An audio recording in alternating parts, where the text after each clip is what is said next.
And so it begins with a monument to Atete, the goddess of fertility. The people gather and they pray. They settle down and make their homes here. They learn to create and to craft. People talk and word spreads. More people come. Downriver, another monument to a different god is constructed. More people, more craftsmen. Trade between the people becomes a way of life, and prosperity comes along with it.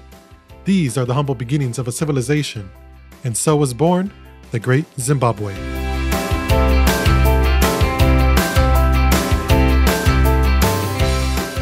In the Great Zimbabwe, you will compete with other tribal leaders to create the greatest monuments and to train the best craftsmen in the land.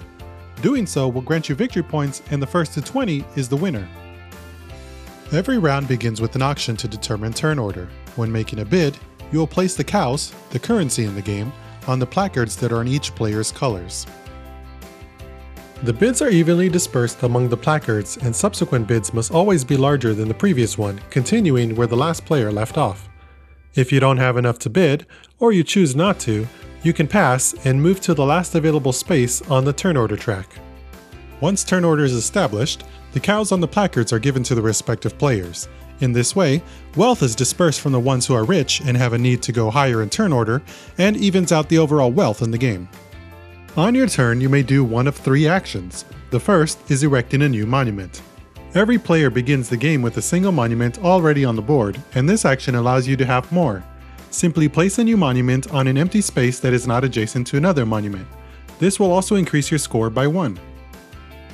You could theoretically win the game by simply placing monuments every turn, but you'll almost certainly lose to players who take advantage of craftsmen. To place a craftsman, you'll need to take an associated technology card if you don't already have one. Doing so not only lets you place the craftsman on the board, but it also increases your victory point requirement to win the game. And this is a big part of what makes the Great Zimbabwe special. As you choose to gain abilities over the course of the game, you will also increase the amount of points you personally need to win. You're making a bet that the ability you gain is worth more than the extra victory points you now need. But let's get back to the craftsman. Once you have the technology card, you place the craftsman on the board within range of the required natural resources. The woodcarver, for example, needs to be within range of some trees. The craftsman will take those resources and convert them into ritual goods, which can be used by players to upgrade their monuments, which just so happens to be the final action available. Upgrading monuments involves purchasing ritual goods from one of the craftsmen on the board.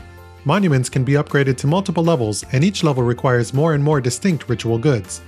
To upgrade a level 1 monument, for example, only 1 ritual good is needed. The good needs to come from a craftsman within range of the monument, and it will exhaust one of the natural resources for the remainder of the round. This makes turn order extremely important, as the resources might get used up before you get a chance to use them. You can upgrade multiple monuments on a single turn as long as the ritual goods are available and you have the cows to pay for them. If the monument is just out of reach of the craftsman, you can use other monuments along the way as hubs and jump your way there. Of course, it will cost you even more cows. I've found that upgrading your monuments is the most substantial way of earning victory points, and a network of craftsmen will be created to facilitate it. But unlike a lot of other network making games, you aren't concerned with the exact pathings as you are concerned with the destinations, which makes sense for the setting. There weren't many trains and paved roads on the African plains. Looking at the board at the end of the game can be hard to decipher since there are no lines connecting the various locations.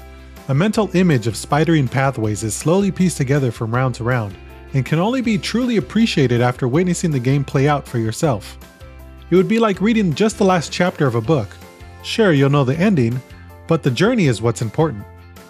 If this was all there was to the Great Zimbabwe, it would be a really good network and market-making game. But, like any good product, there's more. In addition to everything mentioned previously, you have the option to select a specialist or a god. Doing so grants you a unique and exclusive ability for the rest of the game. These can be really powerful and ensure that the approach you take is substantially different from that of your opponents. But remember, every time you gain an ability, your victory requirement is going to increase. It's not unheard of to be the most powerful player in the game and still lose because your reach exceeded your grasp.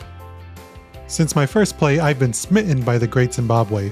From its simple but visually striking design to the narrative of growing tribes, it appeals to the things I like most in games.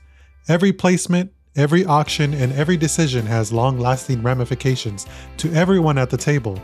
You don't exist in a vacuum, and your choices are important. Looking forward to future plays, the modular board has me excited to face the challenges the game sets before me, and the random selection of gods has me excited to face the challenge of my opponents.